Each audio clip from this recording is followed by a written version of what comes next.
Generalmente tenemos el concepto de consagrar algo a Dios como el deseo o el anhelo de poner algo ante la presencia de Dios para que Él lo use para su uso santo. Y ese es el concepto general. ¿Pero qué pasa cuando se toma algo y se lo consagra o se lo entrega a Dios con el propósito de que eso sea destruido? A eso se lo considera anatema. En el pasaje de día vamos a ver cómo este principio era vital en el desarrollo de la conquista de Israel y cómo, lamentablemente, por la desobediencia de un hombre, eso trajo maldición a todo el campamento de los hijos de Abraham. Esta es nuestra lección de hoy día, aquí, en un momento con Dios.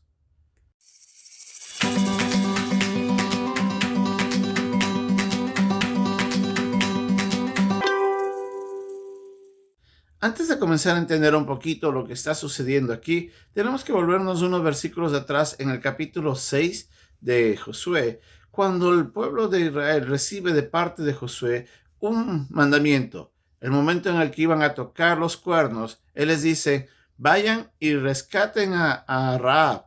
Y es lo que aprendimos en la lección anterior. Pero también le dicen, tengan cuidado de tomar de la anatema de la ciudad.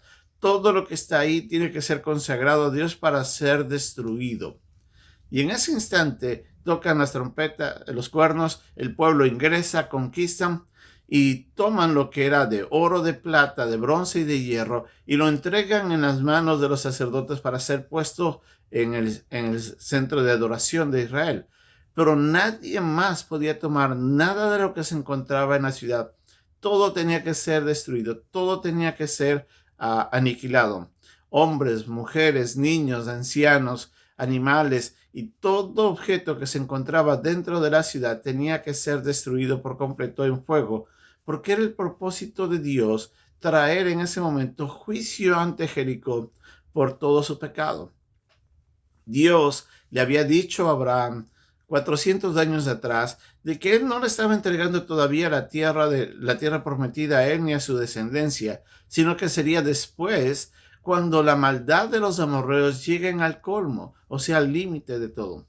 Dios iba a usar a Israel como juicio en contra de las naciones paganas que se encontraban en la tierra prometida, con el propósito de no solamente limpiar esas tierras de pecado, sino también de esa manera santificarla. Y ese era el propósito.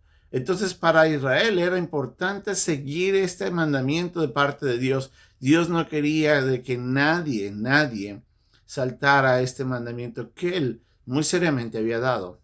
Pero lamentablemente Acán había tomado la decisión de tomar algo de lo que estaba ahí. Él había tomado unas prendas, había tomado unas joyas y las había guardado debajo de su tienda. Algo que Josué no sabía. En la siguiente etapa que vemos aquí en la conquista, el pueblo de Israel se prepara para atacar Jai.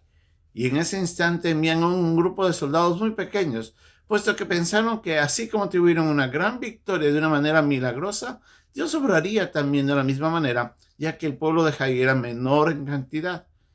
Pero Dios estaba enfurecido con su pueblo que no había obedecido, y Dios no permite de que esa victoria se dé. En ese instante Josué, desconcertado, angustiado, con gran preocupación, dice, Señor, ¿qué va a pasar de nosotros? El pueblo que está alrededor nuestro está mirando de que ahora hemos sido derrotados como nunca antes. ¿Por qué permites esto? Señor, ¿dónde estás tú? El clamor de Josué era de desesperación, pero él no sabía lo que había sucedido. Dios tiene que responderle a Josué, le dice, es a causa del anatema, de eso que yo les había pedido que no tomaran. Y obviamente en el pasaje que vamos a ver más adelante, Dios le dice a Josué lo que tiene que hacer y así es como encuentran al causante de esto.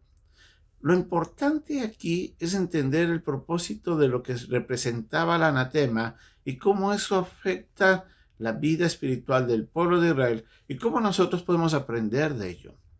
La anatema generalmente era algo que se entregaba a Dios en señal de consagración para ser destruido. En otras palabras, no era algo que era usado para beneficio del servicio al Señor, sino más bien como señal de reconocimiento de la santidad y del juicio de Dios, y Dios tomaba eso y lo destruía, o Dios pedía que se destruya eso.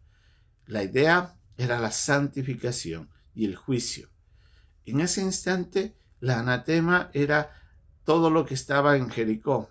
Nada podía ser tomado como botín por parte del pueblo de Israel. Dios tenía que ser glorificado y santificado en ese hecho. Dios quería traer juicio en ese instante, pero necesitaba de la obediencia de su pueblo. Y su pueblo, o en este caso Acán, al codiciar lo que estaba ahí, comete el pecado de faltar ante esto que era completamente malo. En otros pasajes vemos de que la falta de cumplimiento de este hecho de destruir la anatema se convertía en un pecado abominable para Dios. Y Dios miraba con completo desagrado su desobediencia, porque no solamente estaba afectado el hecho de que esa persona, en este caso el que desobedece, no estaba honrando a Dios, sino de que estaba tomando algo que para Dios era maldito, era indigno, sea porque era la procedencia de dónde venía o en este caso de la persona misma. Por eso es que Dios ordenaba que todos sean asesinados, todos sean matados, con el propósito de traer juicio contra ellos.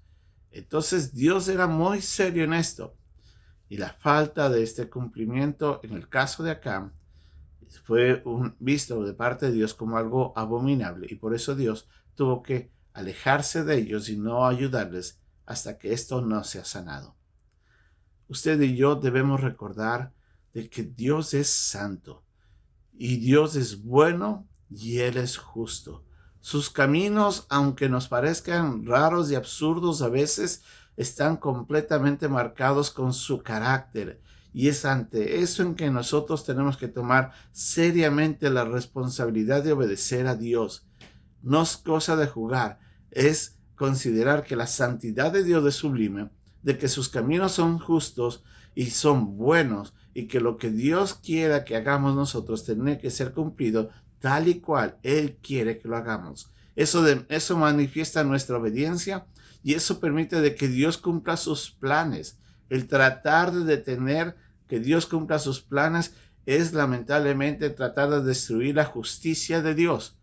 Y ahí estamos nosotros entrando en un gran problema ante nuestro Creador. Entendamos, Dios es bueno, pero Dios es justo y santo. Obedezcámoslo. Escuchemos bien lo que Él nos pide. Hagamos tal y cual Él nos pide. Dejemos en Él el resultado de lo que Él quiere que hagamos. Y nosotros de esa manera honraremos a Dios, y si es necesario, podremos ser instrumentos también de su justicia. Que Dios nos ayude a reflexionar en esto. Hasta pronto.